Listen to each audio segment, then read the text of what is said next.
না, কেন ইস্তফা হচ্ছে কি করাচ্ছে এটা নির্বাচন কমিশন দেখবে, তাদের দায়িত্ব।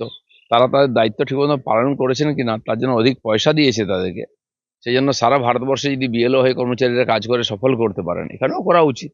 টিএমসি প্ল্যান করে এগুলো করাচ্ছে, ঝামেলা হুজ্জুতি, যে এখনো যে ফলস ভোটার রয়ে গেছে খসড়া লিস্টে, সেগুলো যেন বাদ না যায়, তার জন্য এই ধরনের ড্রামা করছে ওরা। আর এখানে তো পঞ্চায়েত ইলেকশনের ফর্ম ফিল আপ থেকে আরম্ভ করে নমিনেশন থেকে আরম্ভ করে সব জায়গায় দেখেছি এটা পুরো গায়ের জোর খাটিয়ে এখানে করানো হয়। তো এবারে নির্বাচনেও সেটা করার চেষ্টা হবে। মমতা ব্যানার্জি বলে দিয়েছেন, যা ইচ্ছা করো, আমি তোমাদের পেছনে আছি। সেই জন্য সন্দেহ হচ্ছে যে এবারে সত্যি সত্যি বিধানসভা নির্বাচন কতটা নিরপেক্ষ এবং শান্তিতে হবে। কিন্তু মমতা বন্দ্যোপাধ্যায় পুলিশই তো মার খাচ্ছে বারবার।